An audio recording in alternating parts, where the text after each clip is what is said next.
गोमती मैया के नंद लाला। हमने माया जाल बुनने का प्रयास कर रहे हो।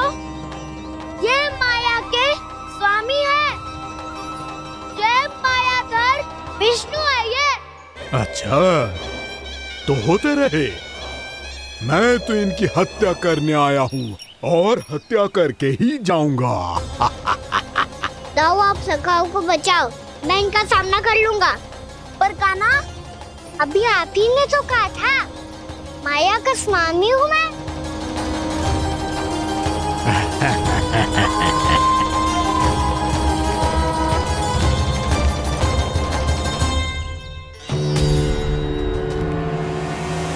ये तो मथुरा का व्यापारी है। इसको अर्थ वो जो था वो सच में छलिया हो तो कहीं वो नंदमोहन तो ना पहुंच गो।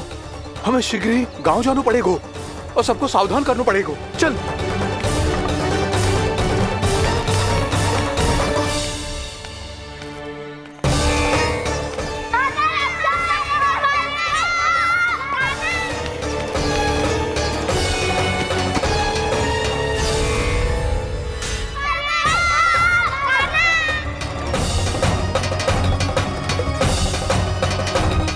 यदि तुम्हें लग रहा है कि मेरे छल के वार से बच गए हो, तो मुझसे भी बच जाओगे। ये तुम्हारी सबसे बड़ी भूल है कृष्ण। मेरे पास बहुत सारे मायावी अस्त्र हैं, जो क्षण भर में ही तुम्हें विष्णु लोक पहुंचा देंगे। तो फिर प्रतीक्षा क्यों कर रहे हो? बालक, मैं परिहास नहीं कर रहा हूँ। मुझे पता है, तभी तो कह रहा हूँ शीघ्र दिखाओ ना। मुझे तुम्हारे सारे मायावी अस्त्र देखने हैं। कैसे बालक हो तुम? मैं यहाँ खेल दिखाने नहीं आया हूँ। उस समय व्रत क्यों कर रहे हो ब्रह्मासुर? जो करने आए हो वही करो ना। अब देखो कैसे तुम्हारे प्राण एक ही वार में इस देह का साथ छोड़कर उड़ जाएंगे। मेरी मायावी अग्नि तुम्हारे भोले भाले से इस मुख को जलाकर भस्म कर देगी।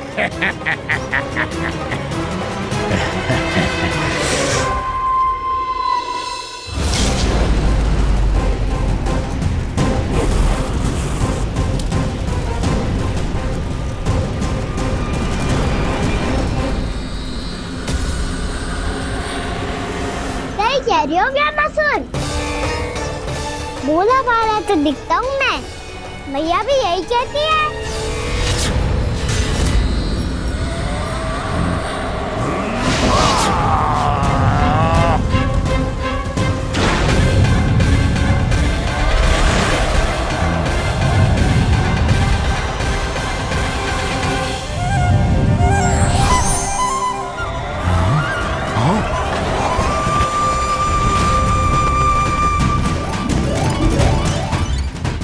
आसन का उपहार देने के लिए बहुत बहुत धन्यवाद ब्रह्मासुर। बहुत समय से खड़े खड़े थक गया था मैं।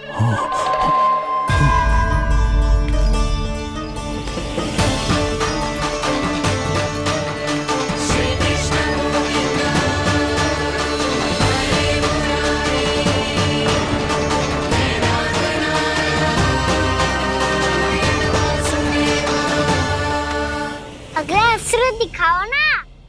तुम्हारी यही जिज्ञासा आज तुम्हारा अंत करने में सहायक बनेगी, मूर्ख बालक।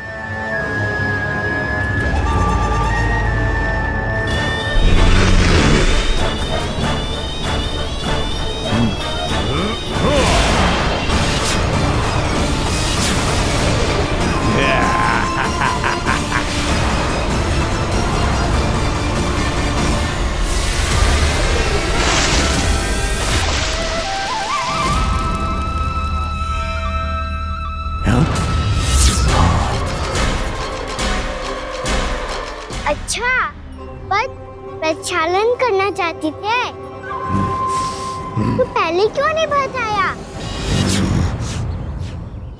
मुस्कुराना बंद करो। तुम्हारी ये हंसी मुझे कांटों की तरह चुभ रही है। पर मैया तो कहती है कि मेरी मुस्कुराहट फूलों की तरह है।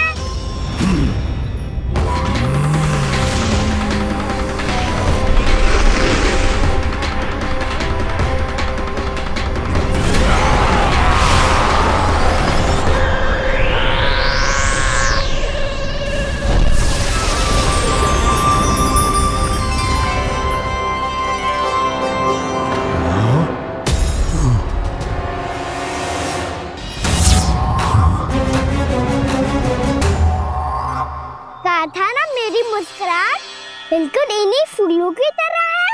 और तुम कर क्या रहे हो वहाँ सर? कभी आसन दे रहे हो, कभी पद प्रक्षालन कर रहे हो और अब फूल भी चढ़ा दिए। तुम मुझ पे वार करने आए हो कि पूजा करने? तुम्हारी पूजा तो मैं अब ऐसी करूंगा कि तुम मृत्यु के बाद भी मुझे भूल नहीं पाओगे बालक।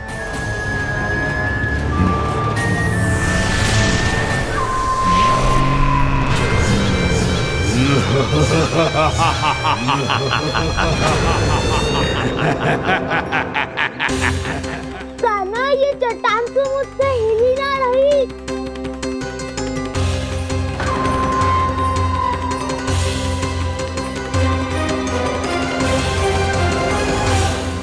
अभी कंदरा के अंदर कुछ क्षणों में ही प्राण वायु समाप्त हो जाएंगे।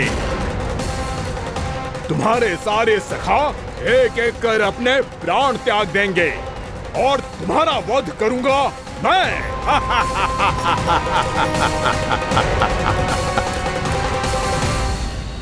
अरे सब जन बच के रहना।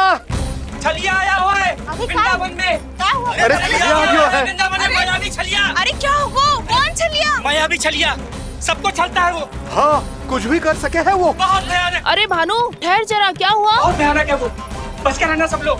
अरे भेष बदल ले तो है वो। हाँ। क्या हुआ? छलिया है वो। अरे मेरी बात तो बताओ। रानी भाभी, रानी भाभी, कान्हा घर पर ही है ना?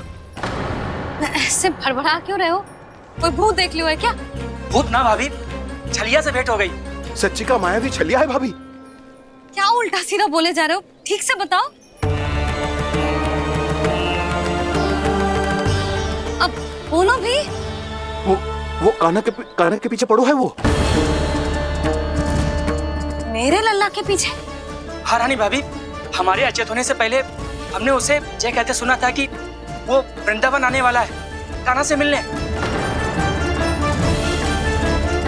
हे नारायण, मेरे कान्हा की रक्षा करना। जसोदा जी, मायावी छलिए से बचना बालकों के बस की बात ना है। जीजी, बालक वन में अकेले हैं।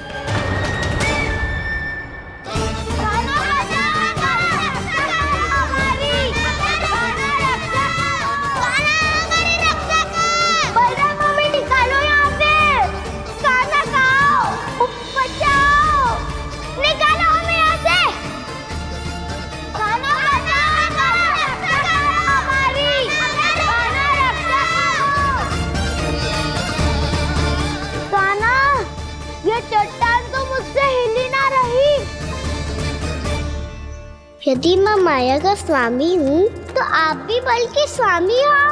ताऊ, अपनी क्षमता, अपना सामर्थ्य स्मरण करो।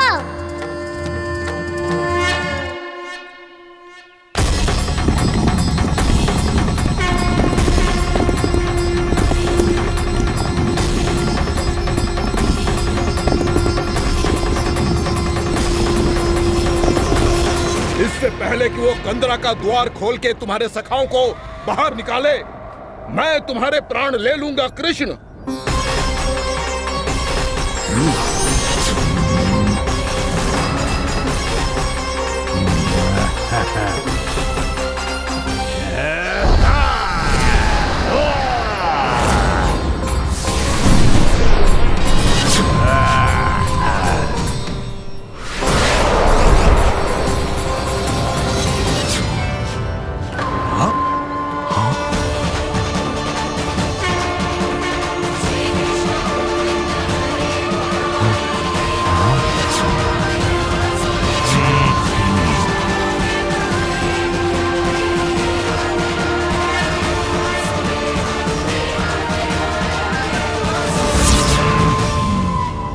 कितनी पूजा करोगे ब्रह्मासुर?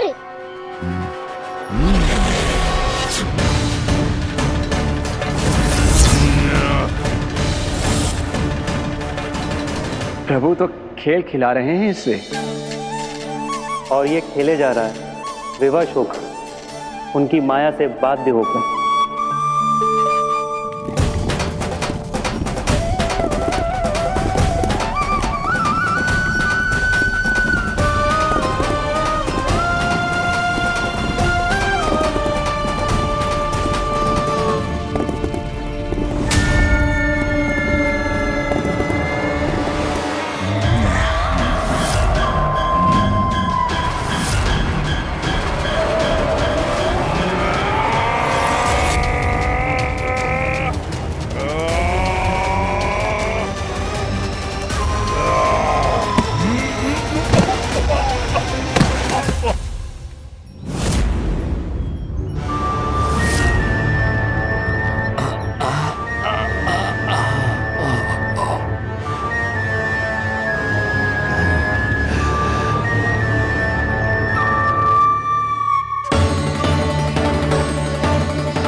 जो प्रभु के सामने माया करने आया था, वो स्वयं को ही माया में उलझा हुआ पा रहा है।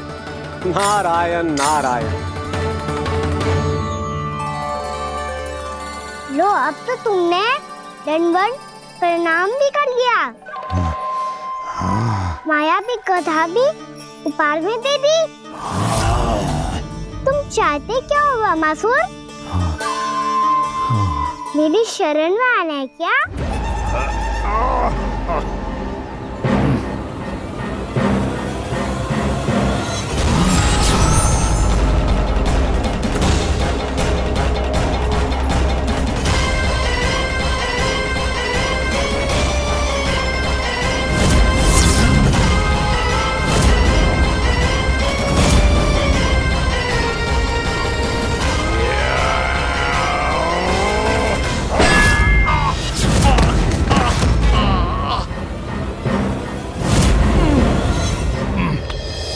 सोच विचार का समय ना है हमारे पास। अपने बालकों की रक्षा के लिए इसी क्षण में निकलना होगा, और वो छलिया किसी का भी रूप धारण कर सकते हैं। सुलक्षणा तेरा, शांति तेरा या मेरा, किसी का भी रूप धारण करके हमें भ्रमित कर सकते हो। इसीलिए हमें सतर्क रहना होगा। समझ आई? चलो।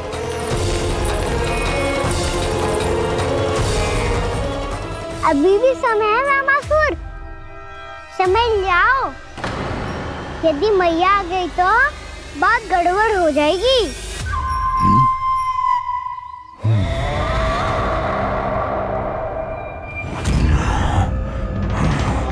मुझसे झूठ का कोई लाभ नहीं होगा। ब्रह्मासुर, स्मरण करो तुम कौन हो। मायासुर का पुत्र हूँ मैं, अपने स्वामी महाराज कंस का सेवक हूँ, और तुम्हारा हूँ मैं काल।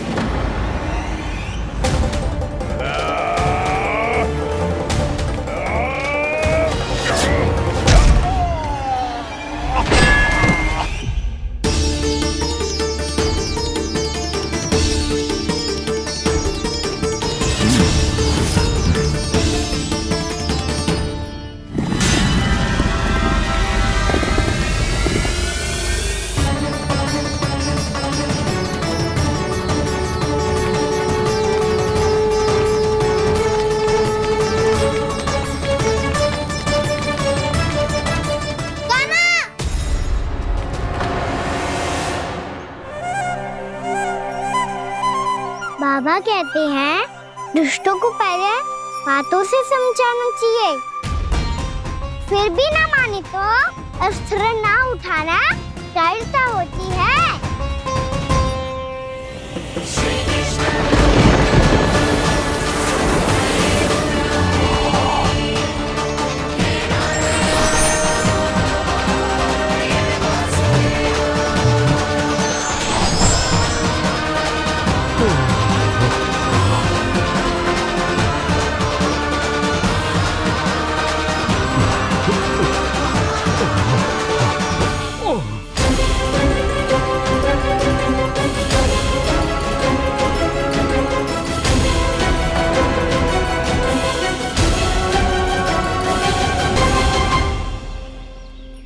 पता था मुझे, अपने बाबा के स्वरूप को हानि नहीं पहुंचाओगे। सही कही तुमने। पिता की छवि ही पिता के समान भी आनंदीय होती है। ज़मासुर, ज़मासुर। ये मैं अपने वास्तविक रूप में कैसे आ गया?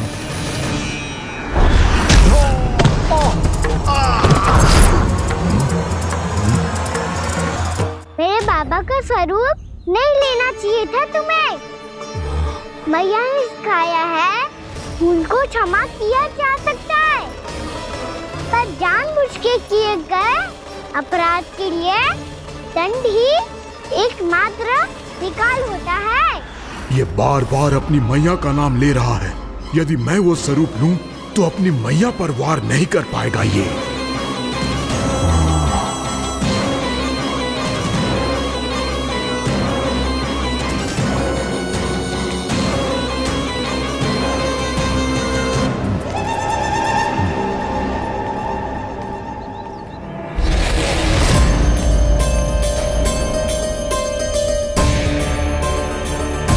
लल्ला, मैं तेरी मैया हूँ, अपनी मैया को मारेगा? बच गया। समझाया था, पर तुमने एक बार फिर से मूर्खता कर ही दी। इस पर तुमने पहले से भी बड़ी और पहले से भी भयंकर भूल किया ज़मासुर।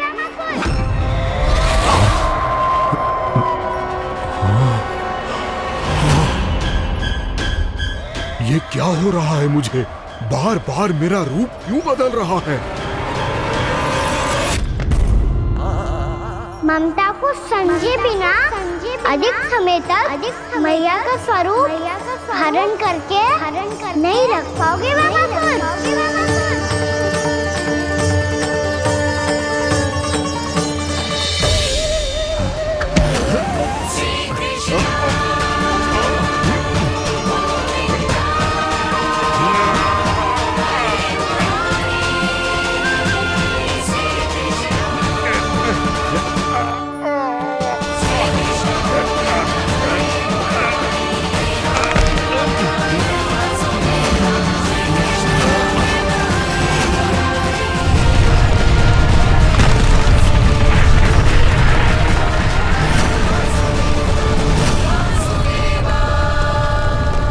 प्रभु के क्रोध से धरती भी कांपने लगी है।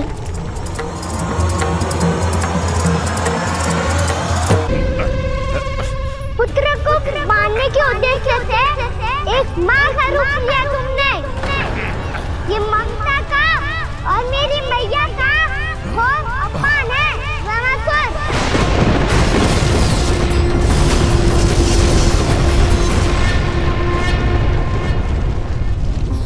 इससे पहले इस असुर के कारण निर्दोष प्राणियों का कोई अहित हो, मुझे कुछ करना होगा। यदि मैं माया का स्वामी हूँ तो आप भी बल के स्वामी हो। दाऊ, अपनी क्षमता, अपना सामर्थ्य स्मरण करो।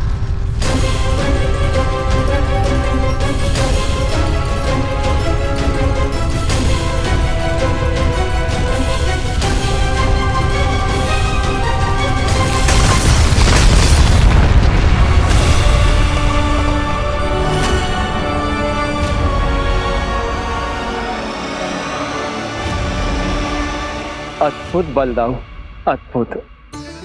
अपने बल का उचित प्रयोग करके आपने प्राणियों को हानि होने से बचा लिया और ये भी सिद्ध कर दिया कि इस युग में आपसे अधिक बलवान और कोई नहीं होगा।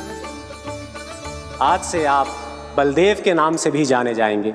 आज से आप बलदेव के नाम से भी जाने जाएंगे। आपके चरणों का ये चिन्ह युगों युगों तक आपके बल की कथा कहता रहेगा।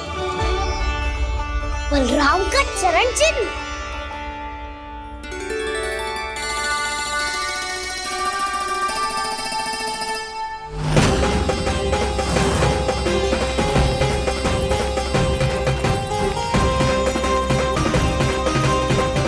मैं मेरी माया से आज तक कोई नहीं बच पाया है। एक बार मुझे छोड़कर देखो, फिर पता चलेगा कि मैं हूँ कौन। पहले ये तो देख लो कि मैं कौन हूँ।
कुछ वरन आया हुआ मसूर।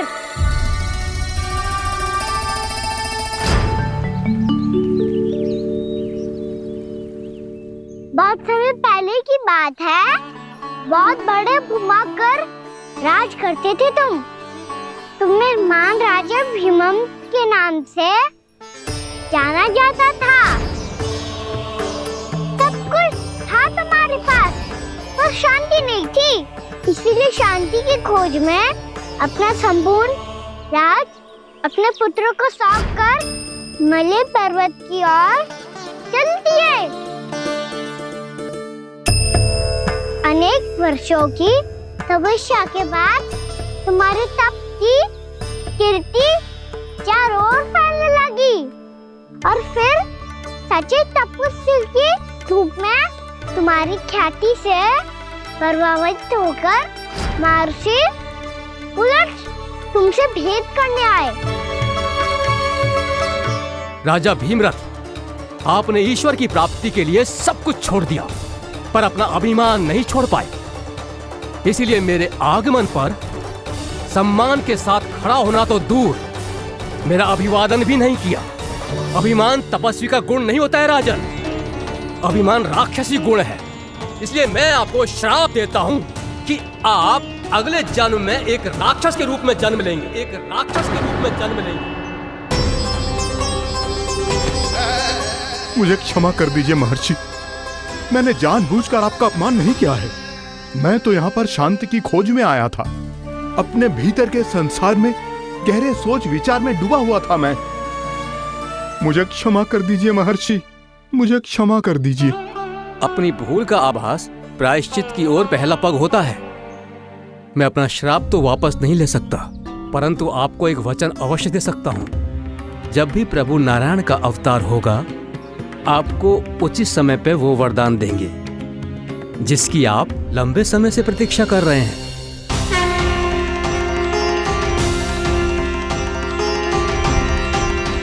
प्रभु, आपने मेरी आंखें खोल दी। अब मुझे पता चल गया है कि आप कौन हैं और मैं कौन हूँ। इसलिए आप मुझ पर कृपा करके अपने चरणों में स्थान दे दीजिए। मुझे वो शांति प्रदान कीजिए जिसकी खोज में मैं वर्षों से भटक रहा हूँ। शांति तो मोक्ष में ही है, इसीलिए मैं तुम्हें मोक्ष का वरदान देता हूँ।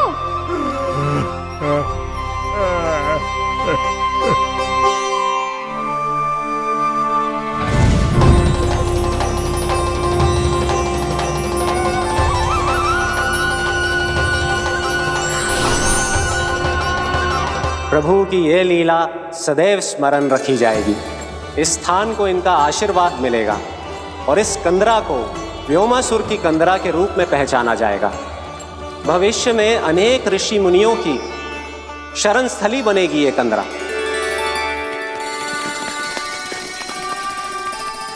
ये कोई साधारण बालक ना है। ऐसा चमत्कार कोई साधारण बालक थोड़ी ना कर सकते है। तुम सत्य कह रहे थे बलराम। कान्हा सच्ची में भगवान ही है, तभी तो सब देवता इसे बसाने और इसकी ओर से युद्ध करने आते हैं। तुम सब ऐसे आंखें फाड़ के क्यों देख रहे हो मुझे?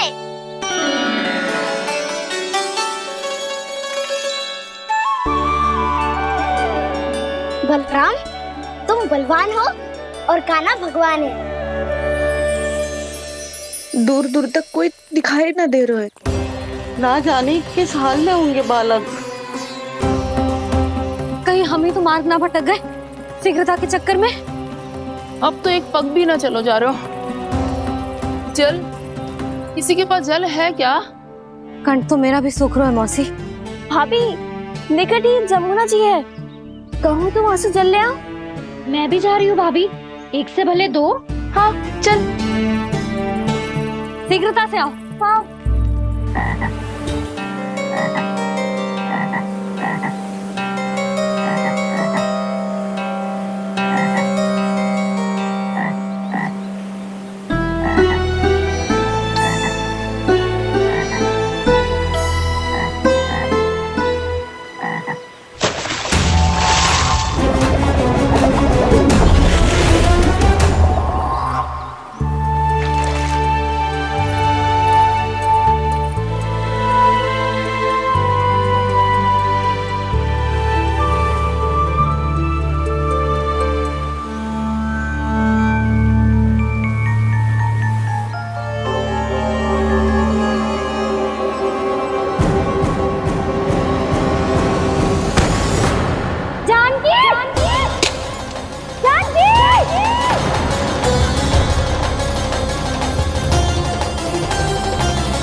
जानकी, जानकी, क्या होगा इसे? देखो ना जी, अब छलिया की सूचना मिलते ही हम सब बालकों को ढूंढने चली गई और ढूंढते ढूंढते सबको बहुत प्यास लगी आई जी। तो जानकी जमुना जी की नदी से जल लेने गई और उसने जमुना जी का पानी पिया और उसकी जेदशा हो गई। बालक कहाँ है? वो ठीक तो है ना? ऊपर से सब ठीक है, पर भीतर से बहुत भयभीत है सब। जानकी तो बिल्कुल नीली पड़ गई है, लग तो है विष फैल गया है इसको पूरे तन में। मथुरा के सौ से विदेह जी को बुलाए गए हैं उसके उपचार के लिए। जैसे ही इसने जल को मुंह से लगाया, ये गिर पड़ी।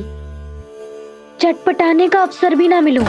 हाँ वैद्य जी, और निकटी मृत पशु भी पड़े हुए थे। हाँ, मैंने भी अस्थियां देखी थी। इसका तो यही अर्थ हो सकता है कि समस्या वहाँ के जल में ही हो। वैद्य जी, आप रोगी की नाड़ी पे ध्यान दो ना।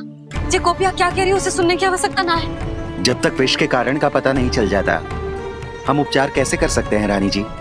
जी, वो निकट ही यमुना जी में एक विशेष क्षेत्र है, ये सब उसी के जल की बात कर रहे हैं। तब तो ऐसा भी हो सकता है कि किसी विषैले सर्प के काटने का प्रभाव हो।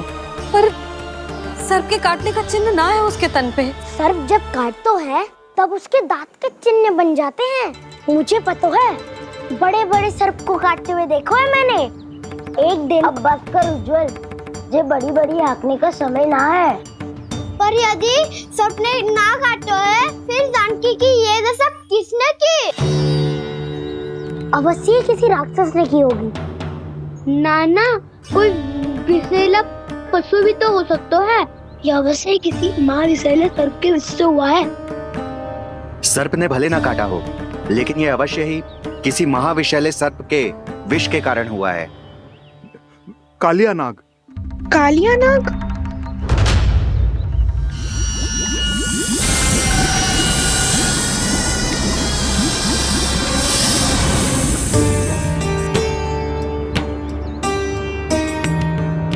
संकेतों से तो ऐसा लगता है कि जानकी ने कालिया नाग के क्षेत्र के विशाल जल पी लियो है। कालिया नाग एक लोक श्रुति है, कल्पना में गढ़ी हुई एक कथा, और कछु न है। हमें जाके पता लगाना पड़ेगा। पर पर हमें वहाँ जाने से मना क्यों है ना बड़ों ने? उज्जवल सही कह रहे हो है। इस समय जानकी के स्वार्थ से अधिक महत्वपूर्ण और कछु ना है। जानकी हमारे लिए ही जलाने गई थी जी, ना मैं उसे जाने देती ना जैसा वो तो। वैद्य जी आप शीघ्र कछु करो, कैसे भी कछु भी करो पर इसके प्राण बचा लो।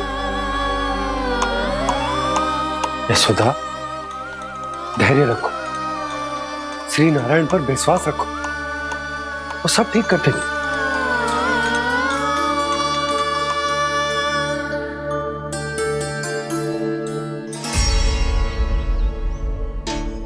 विष की काट की मेरे पास जितनी जड़ी बूटी थी मैंने सब अर्क बना के पिला दी, पर इसकी दशा में अभी तक कोई सुधार नहीं दिख रहा है। यह अंतिम जड़ी बूटी है, अगर इससे भी चमत्कार नहीं हुआ तो फिर जो नारायण की इच्छा।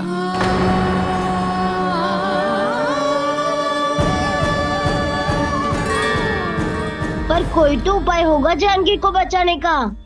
कान्हा, यदि तुझे किसी औषधि के बारे में पता है हमें बता दे, हम जाके ले आएंगे।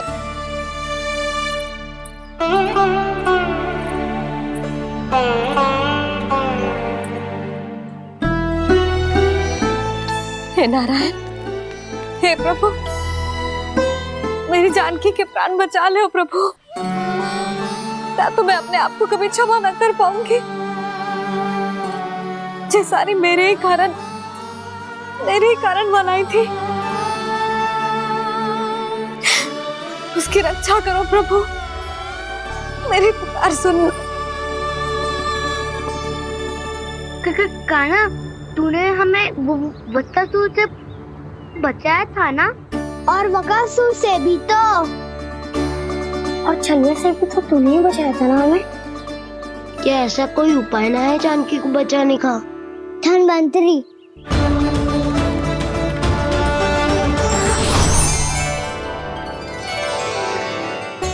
मैं आ गया हूं प्रभु, चिंता मत कीजिए, आपके आदेश का पालन अवश्य होगा।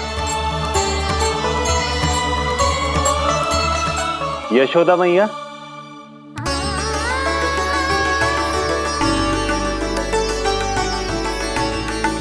मैया आपको कोई पुकार रहा है।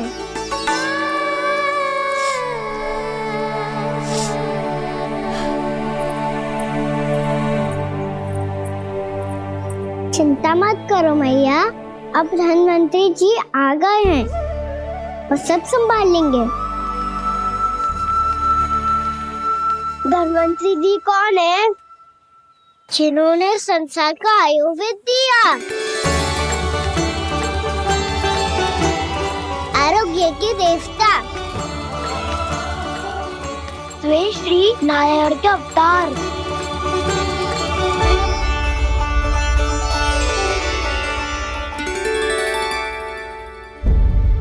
मुझे पता चला है कि आपको वेद की आवश्यकता है। हाँ हाँ, भीतर आइए। आइए आइए वैद्य जी, जी रहे। मथुरा का सर्वश्रेष्ठ वैद्य अर्थात मैं यहाँ आ चुका हूँ और रोगी को जितनी औषधि की आवश्यकता थी सब दे चुका हूँ। निश्चित रूप से आपने विष की काट के लिए बहुत ही उत्तम अर्क तैयार किया है, इसीलिए किसी और वैद्य की आवश्यकता नहीं है। किंतु आप अकेले कितना कुछ करेंगे वैद्यराज, मुझे अपना सहायक ही बना लीजिए। पर जो करना था मैं पहले ही कर चुका हूँ। हाँ, वो तो आप कर चुके हैं, बस रोगी के तन से विष निकालना शेष है ना वैद्यराज? हाँ हाँ, बस वही शेष है। इनके रक्त को विष रहित करने में मैं आपकी सहायता करूंगा। पहले ये संजीवनी मानी जाने वाली इन लाल फूलों की बूटी को भी घिसना है ना?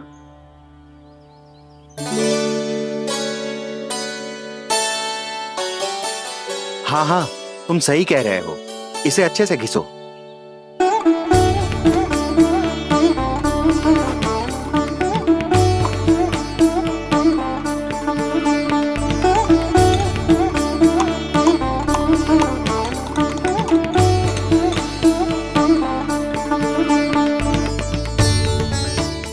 और ये नीले फूलों को भी तो मिलाना है ना? हाँ हाँ, अच्छे सहायक बन सकते हो तुम, ऐसे ही श्रम करते रहो।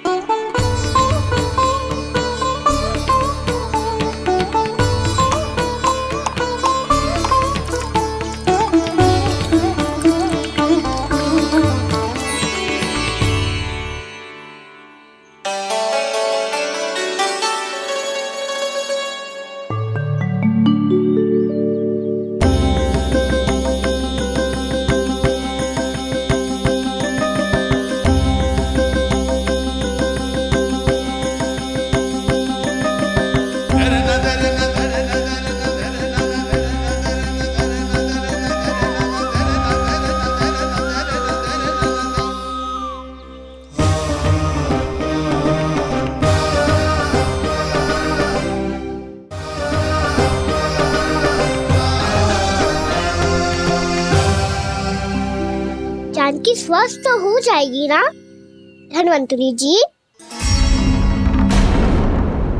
धन्वंतरी? प्रभु, अब मैं क्या करूं? आपने तो स्वयं ही मेरी पहचान उजागर कर दी।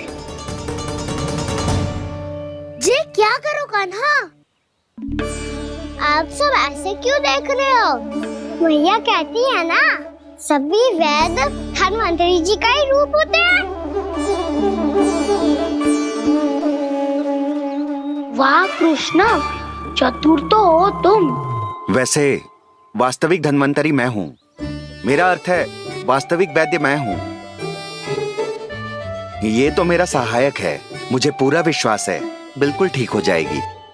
वैसे ही थोड़े ना मुझे मथुरा का सर्वश्रेष्ठ वैद्य कहते हैं लोग।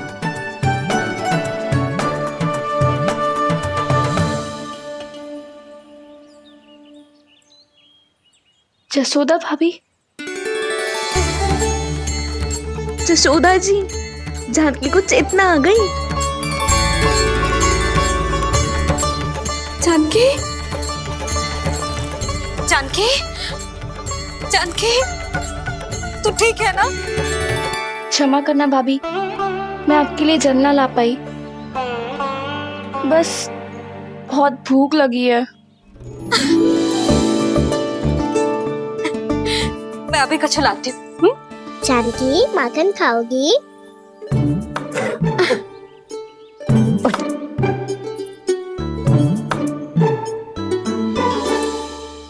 आजा, तू ही खिला दे लल्ला।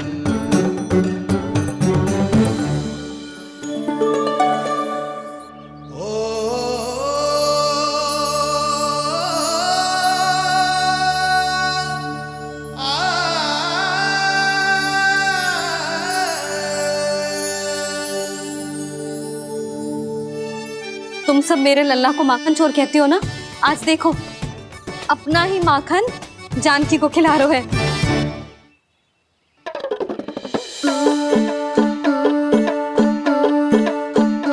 थोड़ा और विश्राम कर लो। सदैव तुम हम सबकी सेवा करती हो, आज मैं तुम्हारी सेवा करूंगा। जानकी की जिज्ञासा तब हुई जब जय यशोदा काकी की सेवा कर रही थी, और अब देखो स्वयं भगवान ही इसकी सेवा कर रहे हैं। जानते हो इससे क्या सिद्ध होता है?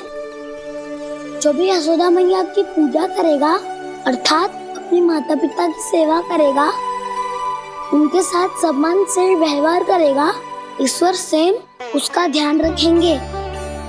कभी धन्वंतरी के रूप में तो कभी स्वयं कान्हा के रूप में। भक्त और भगवान का देखो कैसा ये अनुराग, स्वयं करे सेवा प्रभु, अद्भुत गोपी का भाग्य। प्रभु इन सब पृथ्वीवासियों से कितना घुल मिल गए।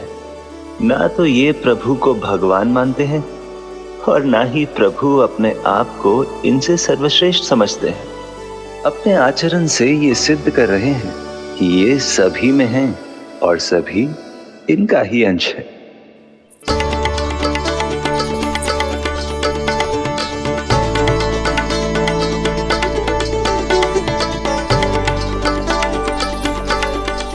प्रभु, अब मुझे जाने की आज्ञा दीजिए।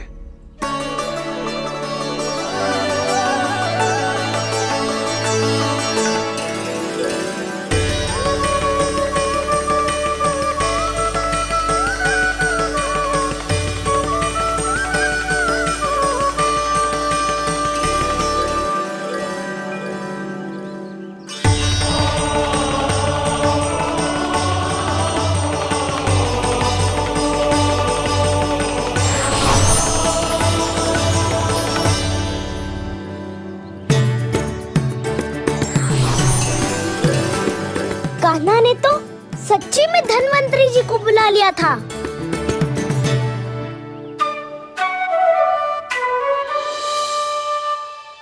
जब से कान्हा का जन्म हुआ है ना, मैं तब से देख रही हूँ, तब से हम पे कोई भी संकट आती है ना, तो अचानक से कोई अपरिचित हमारी सहायता करने आ जाता है, और जाते समय कान्हा की आज्ञा लेके जाते है, और कभी कभी तो इसे प्रभु बोल के जाते है। बाबा संभालो।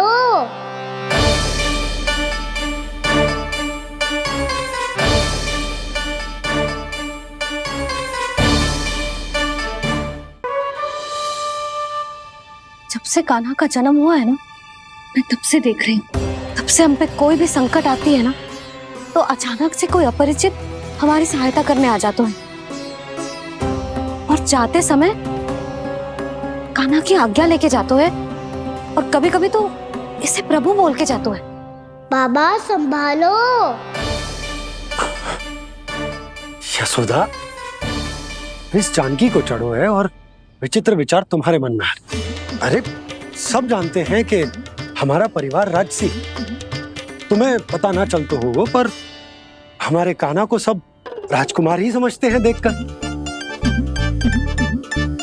इसीलिए उसे सम्मान देने के लिए सब ऐसा ही करते हैं, और कोई बात ना है।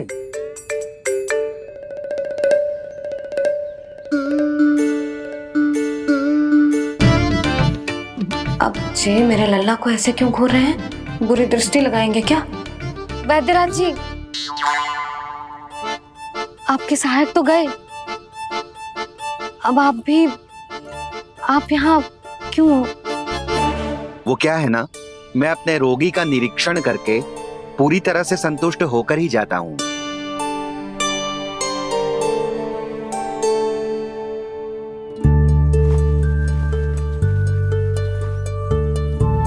हाँ, संकेत तो अच्छे हैं, कल सुबह तक बिल्कुल ठीक हो जाएगी। धन्यवाद वैद्य जी।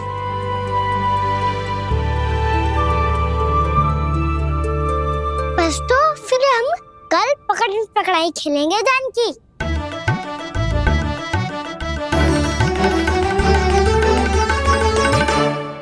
भानु, बंसी, जाकर उस क्षेत्र के चारों ओर बाड़ बनवा दो और वहां सूचना पट्ट भी लगा देना, ताकि जानकी के साथ जो हुआ है वो किसी और के साथ ना हो।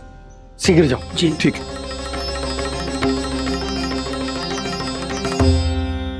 बाड़ और सूचना पट लगवाने से समस्या का समाधान नहीं होगा बाबा। निर्दोष पशु सूचना पट देखकर भी कुछ समझ नहीं पाएंगे।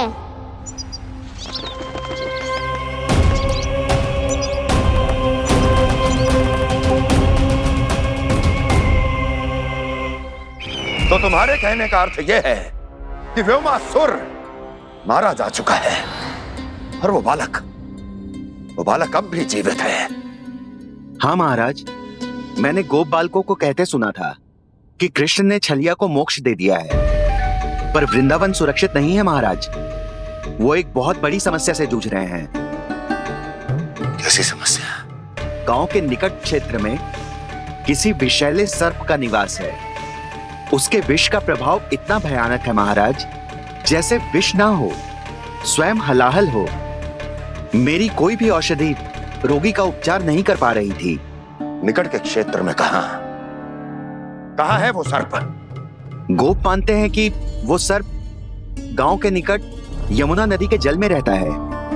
मुझे तो लगता है महाराज, ये कालिया नाग की कथा कोई किंवदंती या लोक श्रुति नहीं, एक सच्चाई है, एक विषैली सच्चाई।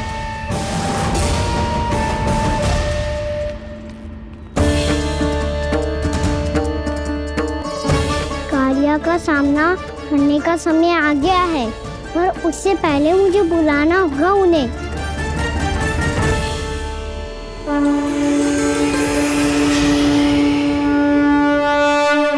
संसार के दारुण भय का नाश करने वाले, सभी कष्टों का हरण करने वाले, विश्व का समस्त ऐश्वर्य प्रदान करने वाले, कमल जैसे लोचन, मुख और चरणों वाले आजानुभुज श्री राम को मैं बार बार नमस्कार करता हूँ। आपदामपहर्तारं दातारं सर्व संपदा लोकाभिरामं श्री रामं भूयो भूयो नमाम्यहम्। काकभुसुंडी काकभुसुंडी काकभुसुंडी। प्रभु क्षमा करें, मुझे जाना होगा।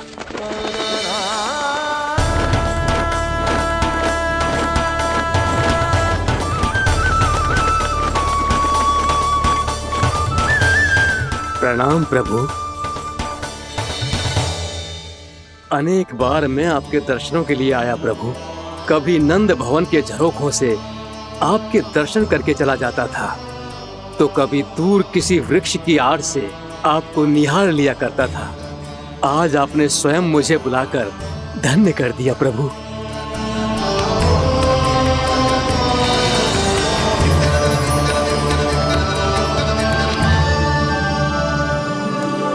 मैंने आपको यहाँ एक विशेष कारण से बुलाया है। आपके श्राप से इस कालिया नाग को मुक्त करने का समय आ गया है। ये तो बहुत ही उत्तम समाचार है प्रभु। इतने वर्ष बीत गए, मुझे आज भी स्मरण है वो दिन जब मैंने उन्हें श्राप दिया था। अपने क्रोध पर नियंत्रण खोकर बहुत बड़ी भूल कर दी थी मैंने प्रभु। बीती हुई घटनाओं पर दुखी होके कोई लाभ नहीं है। हमें भविष्य की ओर देखना होगा।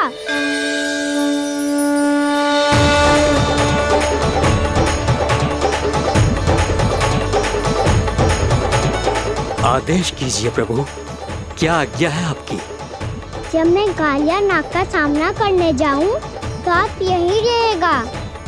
आपको अपने आप पता चल जाएगा कि कब क्या करना है। और हाँ, लौटते जाते समय नारद मुनि से कहेगा, वो आकर मुझसे भेंट करे। अवश्य प्रभु, प्रणाम। क्या इसने सच्ची में देवर्षि नारद को बुलाया है? नारायण नारायण। आपको संदेश भेजने की आवश्यकता नहीं थी। आप स्मरण करते और मैं चला आता। तुम्हारा कल्याण हो नारद।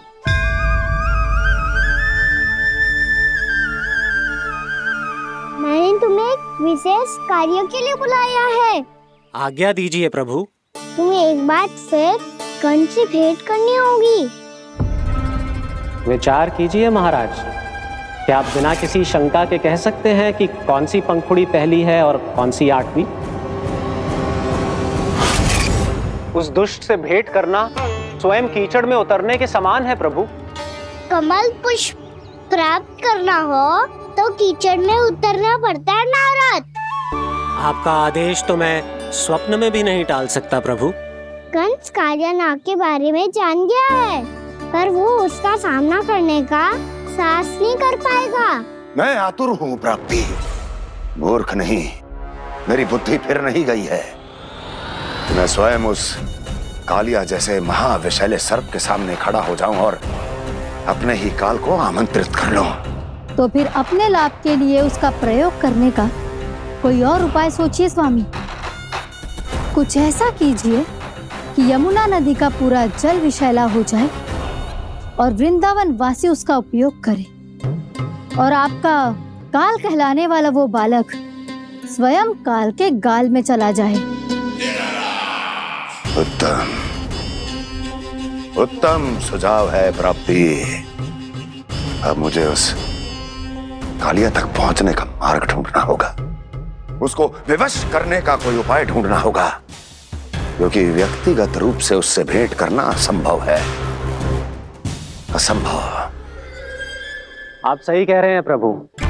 कंस में उतना सामर्थ्य नहीं कि वो कालिया नाग का सामना स्वयं कर सके। वैसे तो कालिया गरुड़ देव का भी सम्मान नहीं करता, तो फिर वो कंस का सम्मान क्यों करेगा भला? नहीं करेगा, पर कंस तुम्हारा सम्मान अवश्य करेगा। नारद तुम्हारी बातें भी सुनेगा और मानेगा भी। ये मेरी योजना का बहुत ही महत्वपूर्ण भाग है।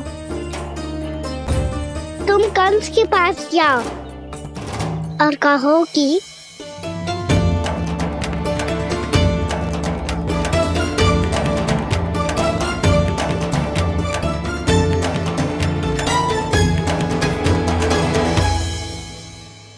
संतान अपने माता पिता को तीर्थ का सौभाग्य दिलाती, और मेरा लल्ला कितना महान कि उसने हमारे घर को ही तीर्थ बना दिया।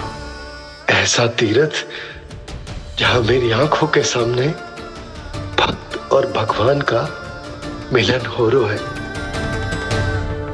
जो आज्ञा प्रभु।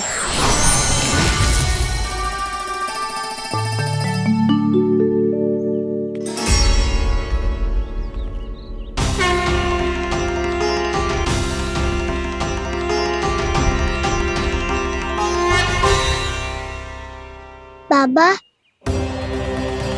कान्हा, ये सब क्या चल रहा है? पहले काग भुसुंडी जी और फिर जे नारद जी। क्या योजना बना रहे हो तुम? कान्हा, बताना लल्ला, क्या सोच रहे तू? कान्हा देख, अगर तुझे अपने बाबा को ना बताना हो ना, अपने भक्त को बता दे। क्या सोच रहे हो लल्ला? क्या करने वाले हो आप?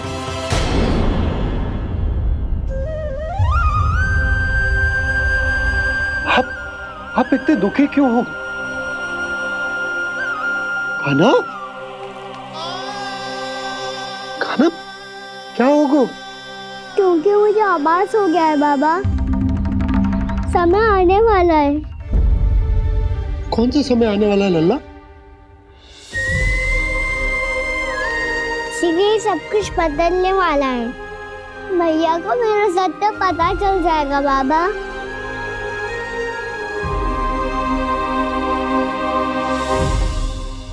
पर लल्ला, इसका काग भुसुंडी और कालिया नाग से क्या संबंध है? ऐसा क्या हुआ था और क्या होने वाला है?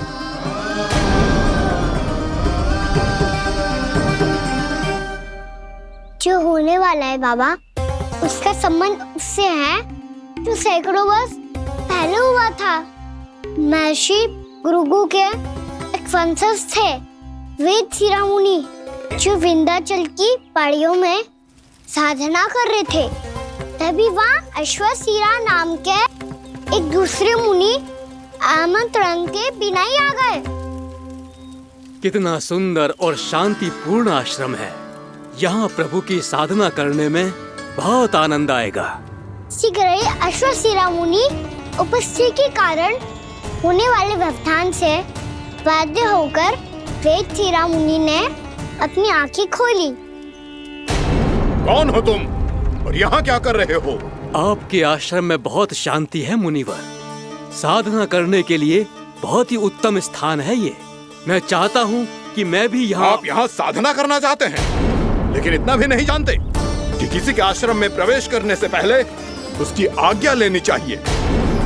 आप ये भी नहीं जानते कि यदि कोई यज्ञ कर रहा हो तो बिना अनुमति के वहाँ प्रवेश करने से उसकी यज्ञ साधना भंग हो सकती है। आप क्या साधना करेंगे मुनि? आप तो साधना के योग्य ही नहीं हैं। इतना अपमान! एक मुनि के मुख से इतने कड़वे शब्द शोभा नहीं देते। मैं तुम्हें श्राप देता हूँ, जितनी विषैली तुम्हारी जिह्वा है उतने ही विषैले सर्प बन जाओ तुम। और ऐसा सर्प जो सांस भी ले तो निकट का वातावरण दूषित हो जाए। तुम्हारे इस दुस्साहस के लिए मैं तुम्हें श्राप देता हूँ कि तुम अभी इसी क्षण कौवा बन जाओ, और ऐसा कौवा जो कांव कांव करके अनर्गल प्रलाप करता रहे।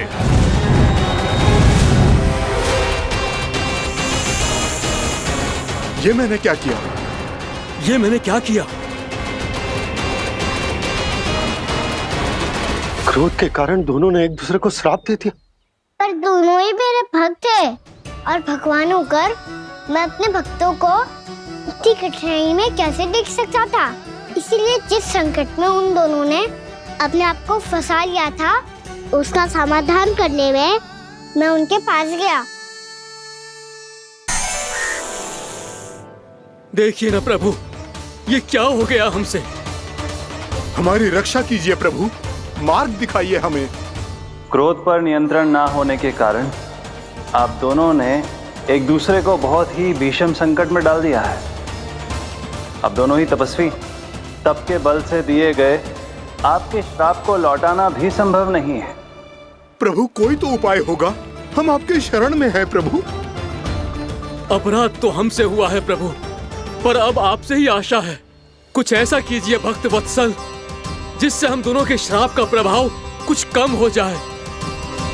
आप दोनों ही मेरे भक्त हैं, इसलिए आपकी पीड़ा का निवारण करने का एक उपाय है मेरे पास। वेद शिरामुनि, जब आप कालिया नाग बनेंगे तो आपको मेरे चरणों को अपने शीश पर धारण करने का सौभाग्य मिलेगा। और अश्र शिरामुनि, आप काग योनि होने के बाद भी आप श्रेष्ठतम ज्ञान और सर्वाधिक यौगिक सिद्धियों के स्वामी होंगे और प्रवचन दिया करेंगे। इसके बाद अश्वशिरा मुनि काक भुसुंडी बन गए, जिन्होंने आगे चलकर सेम गरुड़ देव को रामायण सुनाई। और मुनि वेदशिरा महर्षि कश्यप और देवी कत्रियों के पुत्र कालिया नाग बनकर जल में। और अब वही कालिया नाग जमुना जी में, जिनके कारण जानकी के प्राण लगभग चले ही गए थे। अब कालिया नाग को उचित स्थान पर भेजने का समय आ गया है बाबा। पर ये तो अच्छी बात है कान, वेदशिरा मुनि को दिया हुआ तुम्हारा वचन भी पूरा हो जाएगा, जमुना जी की शुद्धि भी हो जाएगी। इस सब के बाद भी तुम दुखी क्यों हो? क्योंकि इसके बाद मैया के सामने मेरा रहस्य खुल जाएगा बाबा। उन्हें पता चल जाएगा कि उनका बालक कोई साधारण बालक ना है। भविष्य में जो होने वाला है उसे सबके सामने घटने से रोकना मेरे लिए भी संभव ना होगा। मैया को सब पता चल जाएगा। क्या पता चल जाएगा रे मुझे?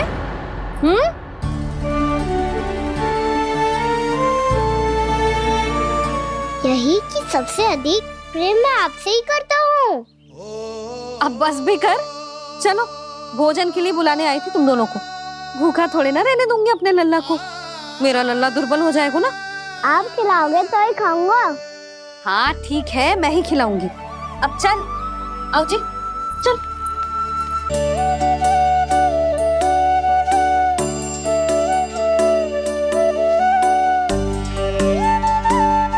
मैया खेलो ना मेरे साथ। मैया सुनो ना, मेरी बात ना मानोगी?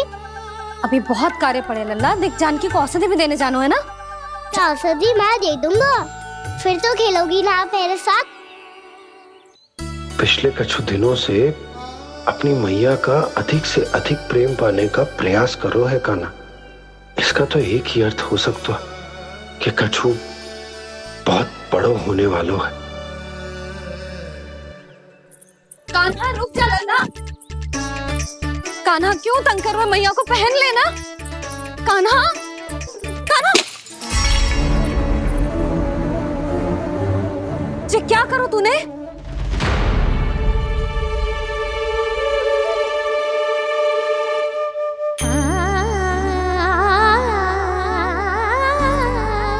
अच्छा ठीक है, अब मुंह लटकाने की आवश्यकता ना है। ये ले।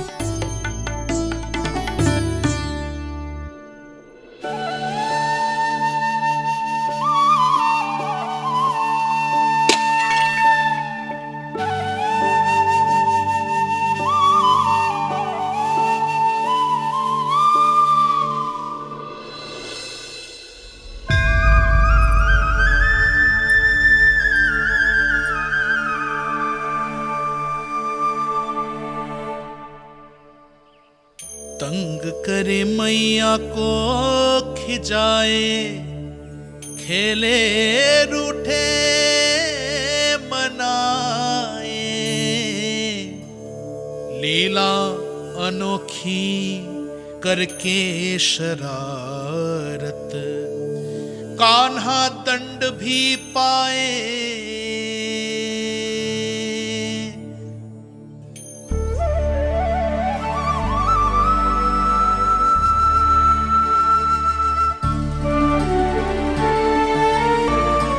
रूठना मनाना, खेलना खिलाना, पहले शरारत करके क्रोध दिलाना और फिर क्षमा मांग लेना, ये सब जानबूझकर कर रहे हो कान्हा। जैसे जीवन भर के लिए अपनी मैया की ममता को अपने हृदय में समेट कर रखना चाहते हो। कैसे कैसे करूं उस कालिया से मित्रता, कैसे करूं उसका उपयोग?